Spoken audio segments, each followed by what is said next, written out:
জননেত্রী শেখ হাসিনার যে ইন্টারন্যাশনাল প্রেস কনফারেন্সটা আয়োজন করেছিলেন, সেটা অলমোস্ট 55 কোটি বার ভিউ হয়েছে, হয়তো 40 কোটি 42 কোটি মানুষ দেখেছে। তা আপনি যে এত বড় একটা আয়োজন করলেন, আমরা আপনাকে নিয়ে গর্বিত, আপনার টিমে যারা ছিল সবাইকে নিয়ে গর্বিত। তা আপনি কি কিছু অভিজ্ঞতা শেয়ার করবেন সেটার?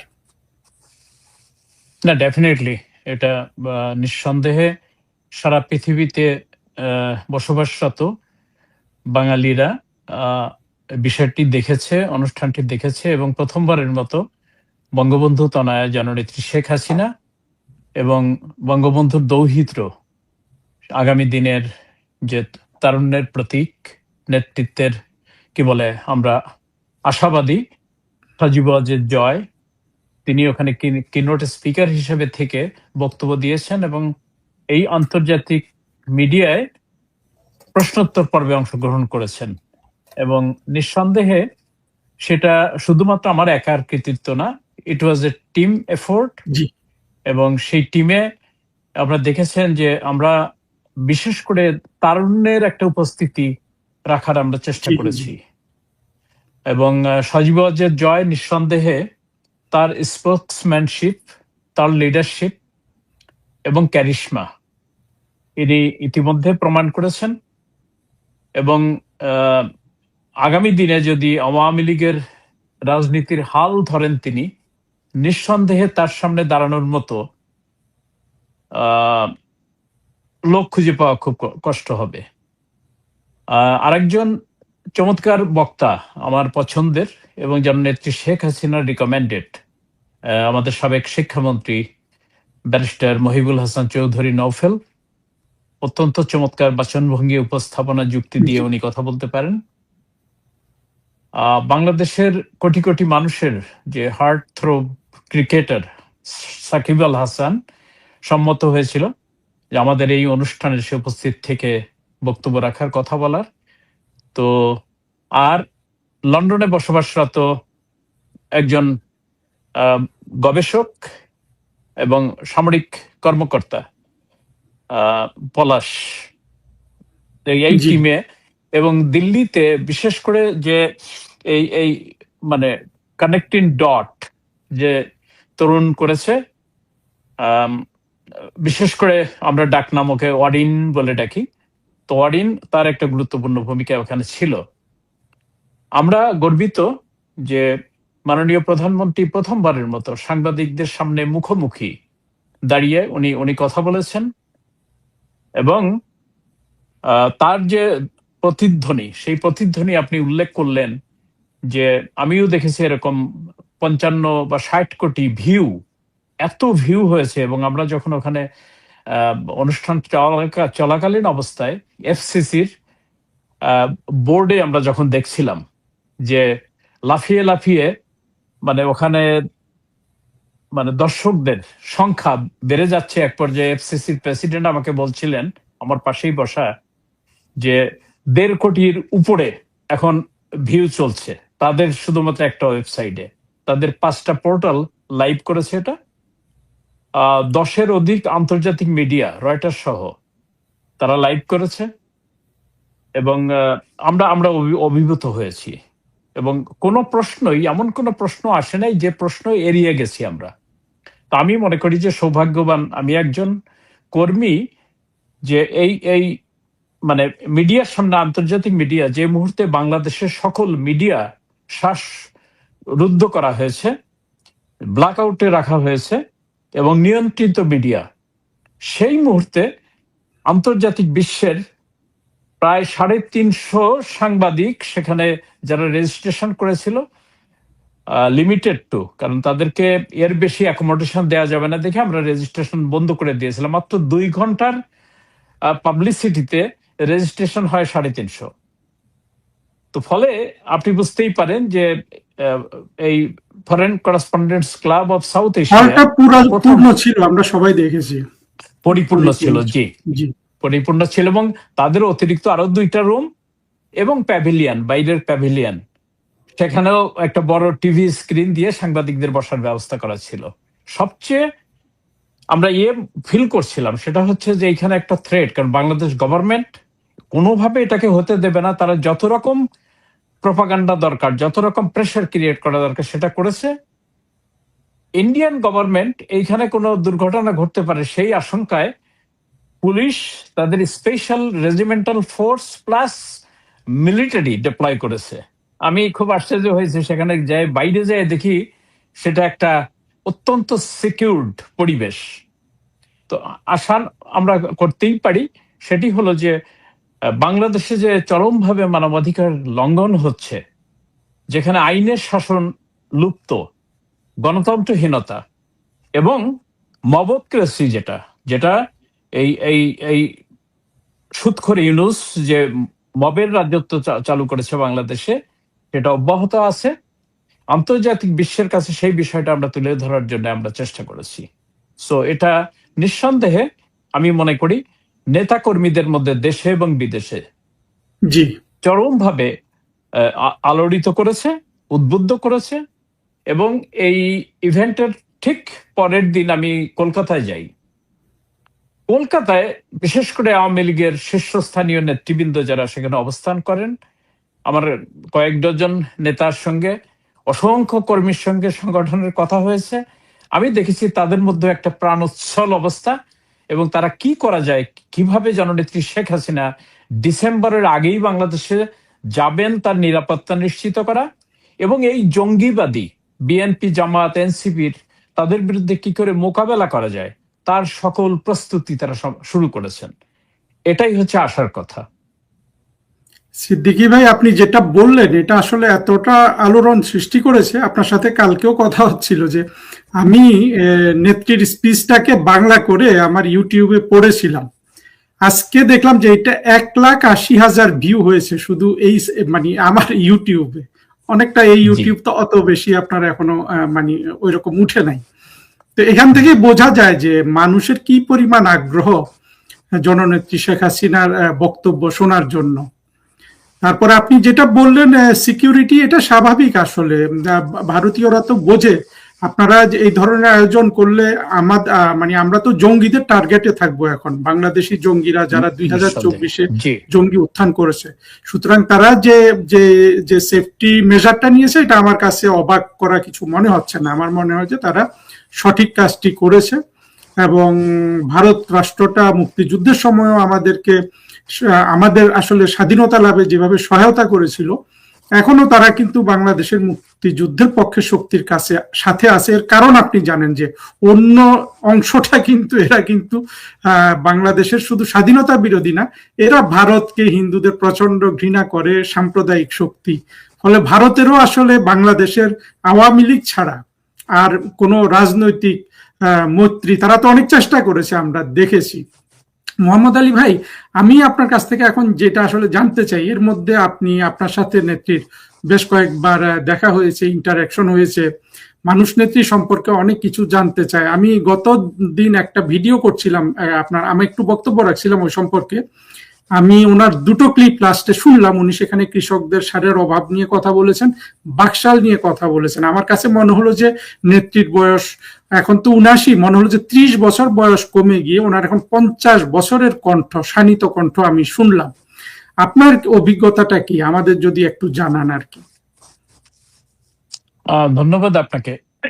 নেত্রীর সঙ্গে যে কথা বলার সুযোগ আমার হয়েছে, আমি যে বিষয়টি তার কাছে মানে আমি নিজেই উজ্জীবিত হয়েছি, সেটি হচ্ছে যে আমার একটা ভয় সঞ্চারিত হয়েছিল নিজের মনের মধ্যে, যে নেত্রী ঘোষণা দিলেন উনি প্রস্তুতি ছাড়া একটা সশস্ত্র বিপ্লবী, এই জামাত, শিবির, জঙ্গি বাহিনী, বিএনপি, যারা যারা তাদের অস্ত্রের ঝনঝনানি সারা দেশে, তার সঙ্গে আছে যে আমাদের সেনাবাহিনীর যে বিশ্বাসঘাতক অংশ, যারা যারা এই সরকারের সঙ্গে, দেশের সঙ্গে বিশ্বাসঘাতকতা করেছে, তারা এখনো ম্যাজিস্ট্রেসি পাওয়ার নিয়ে যারা মাঠে আছে, তার সঙ্গে আছে যে নিপীড়িত, নির্যাতিত পুলিশ সদস্য, যেখানে প্রায় তাদের 3,500 পুলিশ সদস্য জীবন দিয়েছে নির্মমভাবে।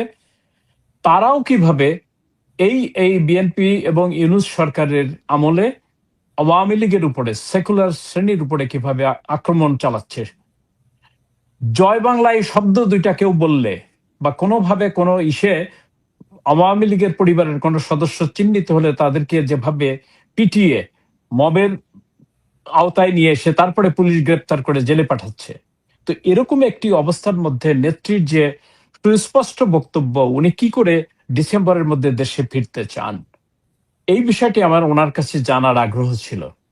এবং উনি যে কথাটা উত্তর দিয়েছেন সেটা হচ্ছে, আজকে যে আইয়ামে জাহেলিয়াতের যুগের মতো এই এই যে যে অত্যাচার, নিপীড়ন, ধর্ষণ, লুণ্ঠন বা অরাজকতা বাংলাদেশে চালু হচ্ছে, এটা উনি যদি দেশে ফেরত না যান তাহলে উনি বাংলাদেশের মানুষকে রক্ষা করতে পারা যাবে না। জি কারণ এটা জঙ্গিবাদের একটা ব্যাপক বিপণন এই 2 বছরের মধ্যে ঘটে গেছে বাংলাদেশে। তো সে জায়গায় ললেসনেস যদি একটা দেশে থাকে, সেটা একটা ফেইল্ড স্টেটে রূপান্তরিত হবে খুব শিগগিরই। উনি যে দেশটাকে শনয় শনয় উন্নতির শিখরে নিয়ে এসেছিলেন, অর্থনীতিতে সমৃদ্ধ করেছিলেন, সেই বাংলাদেশ আজকে কি বলে দুর্ভিক্ষ পীড়িত একটি দেশের দিকে ধাবিত হচ্ছে। আমরা প্রতিনিয়ত খেটে খাওয়া মেহনতি মানুষের প্রতিধ্বনি সোশ্যাল মিডিয়ার মাধ্যমে জানতে পারছি। কোনো মিডিয়া স্বাধীনভাবে তাদের সেই মত প্রকাশ করতে পারছে না, যেটা আগে আপনি সন্ধ্যার পরে টেলিভিশন খুললেই টকশোর মাধ্যমে বিভিন্ন বয়ান আমরা শুনতাম তথাকথিত কিছু বুদ্ধিজীবীদের কাছে। হ্যাঁ, এবং জালেম এবং জুলুম এই শব্দ তারা তারা সেখানে প্রয়োগ করেছিল। তারা গুম এবং খুনের যে অভিযোগ এনেছিল, মিথ্যাচার করে খোদ ইউএন হিউম্যান রাইটস কমিশনের যে প্রধান কমিশনার ভলকার তুর্ক, যে একটা ফিকটিশাস এস্টিমেটেড একটা নাম্বার যেটা ইউনুসের তৈরি করা, সেটা প্রচার করে মানুষকে বিভ্রান্ত করেছে। আজকে আপনি দেখেন যে 834 জন সরকারি হিসেবে তারা গেজেট প্রকাশ করেছে, জি তার মধ্যে প্রায় 300 লোক জীবিত ফেরত এসেছে। অনেকে থানায় গিয়ে তারা বলতেছে আমি মারা যাইনি, আমি জীবিত আছি। তাদের পরিবার লক্ষ লক্ষ কোটি কোটি টাকা ভাতা নিচ্ছে। হ্যাঁ, তো এই যে মিথ্যাচারের উপরে বিদেশি চক্রান্তে, ডিপ স্টেটের চক্রান্তে যেটা করা হলো, নেত্রীর মধ্যে ওইখানে তার জীবনের পরোয়া না করে উনি যে অঙ্গীকার ব্যক্ত করেছেন যে যা থাকে আমার কপালে, যদি আমি মারাও যাই, আমি আমার মাতৃভূমিতে জন্মভূমিতে গিয়ে আমি জীবন দেব। এবং সে জায়গায় তার বিশ্বাস যে কোটি কোটি মানুষ যারা নিপীড়িত, নির্যাতিত, যারা বুঝতে পারছে যে তারা একটা ভুলের মধ্যে, একটা বিভ্রান্তির ঘোরে তারা হয়তো অনেকেই রাস্তায় নেমে এসেছিল, তাদের সেই জি ঘোর কেটে গেছে। এবং ইনুসের যে চক্রান্ত, মিষ্টি মিষ্টি কথা বলার যে প্রলোভন দেখিয়েছিল, জবের নাকি বন্যা বয়ে দেবে, আপনার আমাদের আর বিদেশে যেতে হবে না, বিদেশিরা আমাদের কাছে আসবে, রোহিঙ্গারা বাংলাদেশে গিয়ে আগামী ঈদে ঈদ পালন করবে, এই যে ঈদ পালন ভণ্ড, করবে। এই যে প্রতারক, মানে কয়েক যুগ ধরে এই বাংলাদেশের মানুষকে রক্ত শোষণ করেছে, তারপরে বিভ্রান্ত করেছে সর্বশেষ এসে, কারণ তার একটা টিকিট ছিল নোবেল পিস প্রাইজ, এবং সেটা কিনে নেওয়া হয়েছে। সেখানে টাকা দিয়ে অর্থের বিনিময়ে টেলিনর কোম্পানির সঙ্গে গ্রামীণ ফোনের যে চুক্তি সে করেছে, এবং তার সঙ্গে গ্রামীণ টেলিকম তার যে 34.2% শেয়ার, সেই শেয়ারের প্রতি বছরে প্রায় 1,500 থেকে 2,000 কোটি টাকার ডিভিডেন্ড, সেই ডিভিডেন্ড সে একা ডাইভার্ট করে আমাদের হিসাবে প্রায় 53,000 কোটি টাকা সে ওখান থেকে লোপাট করেছে, সে বিদেশে পাচার করেছে। এবং এই টাকা দিয়ে সে এই যে আসিফ নজরুলদের মতো, রেজওয়ানা হাসানদের মতো এই ধরনের চরিত্রহীন দুর্বৃত্তদেরকে উনি কিনে নিছে। তো নেত্রীর কাছে যে বিষয়টা, যে মেসেজটা, যে বঙ্গবন্ধু যেমন তার জীবনের পরোয়া করেন নাই, বাঙালি জাতির মুক্তির জন্য 23টা বছর সংগ্রাম করেছেন, 14 বছর জেলের প্রকোষ্ঠে কাটিয়েছিলেন, আমারও এটা তৃতীয়বার এক্সাইল লাইফ। হ্যাঁ, তো সেই লাইফে আমার আর কোনো চাওয়া পাওয়ার অন্য কিছু নাই। আমি ক্ষমতায় যাওয়ার জন্য, প্রধানমন্ত্রী হওয়ার জন্য দেশে ফিরতে চাই না। আমি চাই বাংলার জনগণ আজকে যে নিপীড়িত, নির্যাতিত, এবং এই বিদেশি এই এই ইয়ের কি বলে দখলদার বাহিনী, যারা ইতিমধ্যে আমেরিকার সঙ্গে তাদের যে কি বলে ভূ রাজনৈতিক স্বার্থ, সেটা রেসিপ্রোকাল ট্রেড এগ্রিমেন্টের মধ্যে অলরেডি ইউনুসকে দিয়ে সই করাইয়ে নিয়েছে। জি সুতরাং বাংলাদেশ আজকে শৃঙ্খলিত, সত্যিকারের শৃঙ্খলিত। যে অভিযোগটা ভারতের বিরুদ্ধে দেয়া হয় অহরহ, সেই সুবিধাবাদী বুদ্ধিজীবীরা, তথাকথিত বুদ্ধিজীবীরা আজ কথা বলছে না, আজ কোনো কথা বলছে না। বিশেষ করে কথা বলছে না, তারা নিশ্চুপ। এবং সত্যিকারের রক্ত শোষণ যাকে বলে, সে বিদেশি বেনিয়ারা আমাদের বাংলাদেশকে আজকে দখল করে নিয়েছে। আপনি জানেন যে 15 বছরের চুক্তিতে প্রতি বছর $1 বিলিয়ন শুধু গম কিনতে হবে তাদের ওখান থেকে, 7 লক্ষ মেট্রিক টন। মার্কেট প্রাইসে আপনি মনে করেন যে প্রায় $60 থেকে $70 বেশি পার মেট্রিক টনে। এবং বাংলাদেশের মতো একটা গরিব দেশ, যেখানে বার্গেনিং ক্যাপাসিটিটাকে লুপ্ত করে দিয়ে আমাদের এলএনজি কিনতে হবে, সয় প্রোডাক্ট কিনতে হবে, তাদের শুকরের মাংস থেকে হেন জিনিস নাই, চিজ টিজ এবং অন্যান্য সমস্ত কিছু তুলা সব তাদেরও এখান থেকে আনতে হবে। তাহলে বাংলাদেশের স্বাধীনতার সার্বভৌমত্বের জায়গাটা কোথায়? এছাড়া আমাদের সম্ভাবনাময় যে পোর্টগুলো, সে পোর্টগুলো তারা তাদের নিয়ন্ত্রণে নিয়ে গেছে। বিভিন্ন পোর্টে তাদের জাহাজ, সামরিক জাহাজ, তাদের বিমান সেখানে ল্যান্ড করবে, সেখানে তারা কি অপারেশন করবে, সেই সমস্ত জিনিস করে নেওয়া হয়েছে। সুতরাং আমাদের ইস্ট ইন্ডিয়া কোম্পানি যেমন আমাদের এই ভারতবর্ষকে একসময় দখল করে নিয়েছিল, তার খেসারত আমাদেরকে 200 বছর দিতে হয়েছে।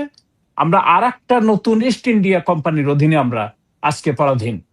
সেই পরাধীনতার শৃঙ্খল থেকে মুক্তির জন্যই মহান আল্লাহ রব্বুল আলামিন হয়তো জননেত্রী শেখ হাসিনাকে জীবনে বাঁচিয়ে রেখেছে। উনি প্রতিজ্ঞাবদ্ধ, যে কোনো উপায়ে উনি ফিরবেন।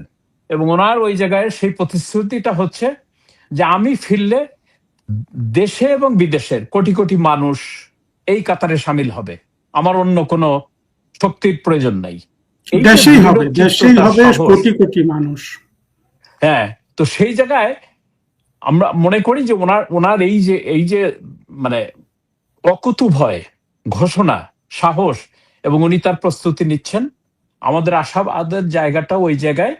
আমি আপনার মাধ্যমে মানে দেশবাসীকে বা প্রবাসে যারা আমরা বসবাস করি বিভিন্ন মানুষ, তাদেরকে এই বার্তাটাই দিতে চাই, এমন কোন শক্তি নাই যে আওয়ামী লীগের মতো জনপ্রিয় 60 থেকে 70% মানুষের সমর্থন যে দলের পক্ষে, এককভাবে জননেত্রী শেখ হাসিনার সমর্থন 70%-এর উপরে। বিভিন্ন আন্তর্জাতিক জরিপে সেটা প্রমাণিত জি হয়েছে। আমরা বিশ্বাস করি এই শক্তিকে। এবং আওয়ামী লীগ আজ পর্যন্ত জন্মের পর থেকে যত সংগ্রাম করেছে, তাদের কোনো ইতিহাস নাই পরাজয়ের। সুতরাং না, একটা চক্রান্ত পরাজয়ের করছে। কোনো ইতিহাস নেই, এবং শুধু বিজয়ের এবং রাজপথ দখল করার ইতিহাস আওয়ামী লীগের। এক্স্যাক্টলি। এবং আমরা আশাবাদী এই 26 সনের ডিসেম্বর মাসটাই হয়তো এই বিজয়ের মাস, আমাদের আর একটা বিজয় সূচিত হবে। এবং সেই বিজয়ে জননেত্রী শেখ হাসিনা প্রতিশ্রুতিবদ্ধ যে আগে অনেককে আমরা ক্ষমা করে দিয়েছিলাম, সেই রাজাকার আল বদর আল শামস, এবং মুক্তিযুদ্ধের পরে 75-এর সেই বিয়োগান্তক ঘটনায় জাতির পিতা বঙ্গবন্ধু তার সপরিবারে শাহাদাত বরণ করার পরে দেখা যায় যে বিশ্বাসঘাতক জিয়াউর রহমান সে রাজাকারদেরকে পুনর্বাসন করে এবং 11,000 সেই যুদ্ধবন্দী যাদের বিচার করা হচ্ছিল তাদেরকে ছেড়ে দেয়। শাহ আজিজকে নিয়ে প্রধানমন্ত্রী বানায় চরম রাজাকার। কি বলে, ইয়েকে ফেরত নিয়ে আসে, গোলাম আজমকে ফেরত নিয়ে এসে তার নাগরিকত্ব দেওয়া হয়, যাদেরকে নাগরিকত্ব বাতিল করা হয়েছিল। এইটা ছিল আমাদের জন্য একটি বড় ভুল। কারণ জার্মানির দ্বিতীয় বিশ্বযুদ্ধের পরে এই যে নাজি বাহিনীর কাউকে আজ পর্যন্ত স্পেয়ার করা হয় না। তো আমাদের বুঝে খুঁজে খুঁজে চিহ্নিত করে তালিকা করে তাদেরকে যে সাজা দেওয়া দরকার, রব্বুল আলামিন নিশ্চয়ই এই অন্যায়ের এই কঠিন ইসের দিনে, মানে নির্যাতন নিপীড়নের দিনে সেই সুযোগটা অবশ্যই দেবেন। এবং এবার যদি আমরা বাংলাদেশকে মুক্ত করতে পারি, সেই বাংলাদেশ সত্যিকারের একটা সাচ্চা বাংলাদেশ যেন হয়, যে এইখানে আর এই জয় বাংলা বললে যাদের উপরে ঝাঁপাইয়ে পড়ে, মুক্তিযোদ্ধাদের গলায় যারা জুতার মালা দেয়, এই মুক্তিযুদ্ধের সমস্ত মূল্যবোধকে নির্বাসনে পাঠানোর জন্য যারা চেষ্টা করছে, আশা করি নতুন প্রজন্মের এই মুক্তিযোদ্ধারা সেই অঙ্গীকার তারা বাস্তবায়ন করবে বাংলার মাটিতে। এই বার্তা জননেত্রী শেখ হাসিনার, এবং আমরাও অঙ্গীকার করেছি আপনার ঘোষণা দেওয়ার সাথে সাথে আমরা যে দেশে যেখানে যে অবস্থায় আছি আমরা ওই কাফেলায় সামিল হব, এবং ইনশাল্লাহ এই কাফেলাটা হবে পৃথিবীর ইতিহাসে অন্যতম একটা মুক্তিযুদ্ধ। এবং প্রয়োজনে উনি বলছেন হয়তোবা আমাদেরকে একটা গেরিলা যুদ্ধ করা লাগতে পারে। তো তার জন্য তোমাদের যার যে প্রস্তুতি আছে, যার যে দরকার আছে, বঙ্গবন্ধুর ৭ই মার্চের ভাষণের সেই আহ্বানের মতো তোমরা তার প্রস্তুতি নাও। কারণ আমাদের জানা আছে এই নিরীহ গোপেচারা বাঙালি জাতি তারা বঙ্গবন্ধুর ৭ই মার্চের পরে তার সেই আহ্বানে কিভাবে সশস্ত্র হয়ে উঠেছিল। দা, কাস্তে, খন্তা, কোরাল, যার যা কিছু আছে। ইভেন আমি আমার মুক্তিযুদ্ধের সময় দেখেছি যে নারীরা এই ছাই নিয়ে এসে, মরিচের গুঁড়া নিয়ে এসে তারা প্রতিরোধ যুদ্ধে দাঁড়ানোর জন্য তারা মিছিলে গেছে, শরিক হয়েছে।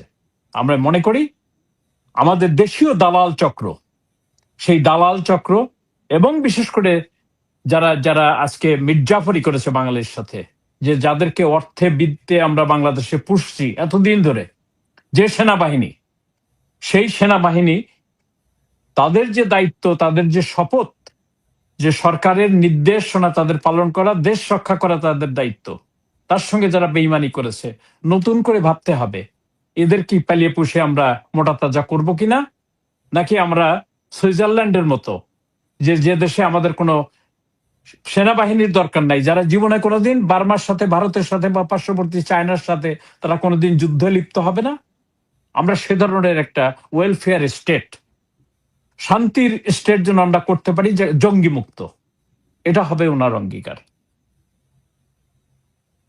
সিদ্দিকী ভাই, আপনার কথা শুনতে শুনতে আমি যেটা ভাবছিলাম, আমাদের আসলে এই স্বাধীনতা বিরোধীদের ব্যাপারে এসপার ওসপার একটা করতে হবে। কিছুদিন পর পর বঙ্গবন্ধু আসবে, শেখ হাসিনা আসবে, দেশটাকে একটা লাইনে আনবে, আবার তারা এটাকে বিপথে নিবে। এটা তো আমরা বারবার হতে দিতে পারি না। ফলে এইবারের বিজয়ের পরে আমি বিশ্বাস করি যে আমাদের মধ্যে এখন সেই চেতনা এসেছে এবং জননেত্রী শেখ হাসিনার নেতৃত্বে এবার কিন্তু আমরা বাংলাদেশকে একেবারে বিশুদ্ধ একটা মুক্তিযুদ্ধের চেতনা সম্পন্ন বাংলাদেশ হিসাবে গড়তে পারবো।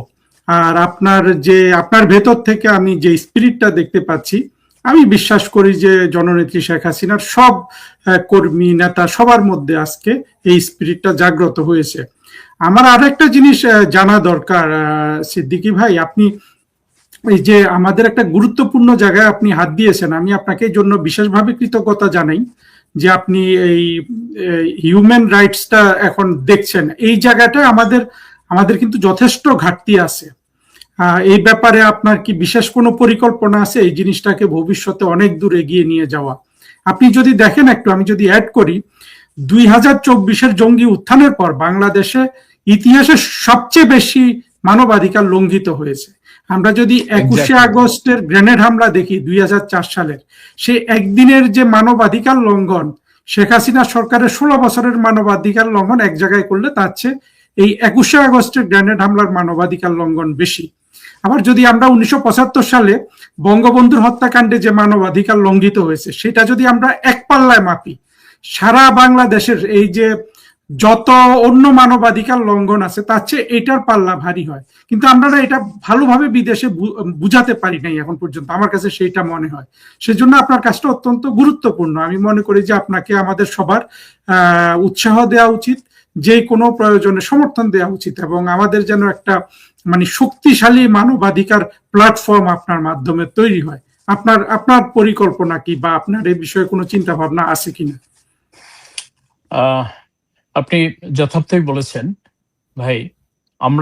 আমরা সত্যিকারের এই টানা 15 বছর 7 মাস আমাদের দল আওয়ামী লীগ ক্ষমতায় থাকা অবস্থায় জননেত্রী শেখ হাসিনার নেতৃত্বে বাংলাদেশটাকে বদলে দেওয়ার পরিকল্পনা নিয়ে নিরলসভাবে কাজ করে এই ক্ষুধা, দারিদ্র, মানে ঘূর্ণিঝড়, জলোচ্ছ্বাস ইত্যাদি পীড়িত একটি দেশ, সেই দেশটাকে যে উচ্চতায় নিয়ে আসা হয়েছিল, তার পাশাপাশি বিরোধী যে শক্তি, বিশেষ করে পরাজিত শক্তি, মুক্তিযুদ্ধের সময়কার পরাজিত শক্তি, তারা কিন্তু তলে তলে তাদের পরিকল্পনা তারা তৈরি করেছে।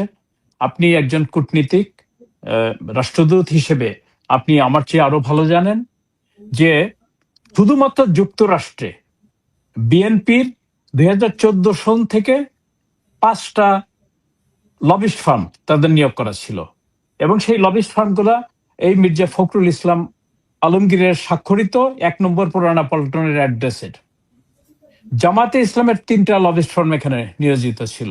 আব্দুস সাত্তার নামে জনৈক তাদের জামাতের নেতা, মীর কাশেম আলীর ছেলে এখানে নিউ ইয়র্কে থাকতে, তার ভাই, এরা মিলিয়ে ওই ফার্মগুলো তারা চালাইছে। তাদের লন্ডনে 2টা লবিস্ট ফার্ম সেখানে ছিল। তো তারা অব্যাহতভাবে মিথ্যা তথ্য, মানবাধিকার লঙ্ঘনের ইস্যু, গুম গুণ ইত্যাদির বিষয় নিয়ে সেখানে তুলে ধরেছে। আপনি লক্ষ্য করেছেন যে জাতিসংঘ কর্তৃক আওয়ামী লীগ সরকারের সময়ে আওয়ামী লীগ কি কি মানবাধিকার লঙ্ঘন করেছে সেগুলাকে তারা ফোকাস করেছে। তারা সামনে এনেছে আয়নাঘর নামে একটি মিথ্যা, একটা ফিকটিশাস একটা স্টোরি, যেটা কাল্পনিক একটা বিষয়, সেটা দেশি এবং বিদেশিরা খেয়েছে।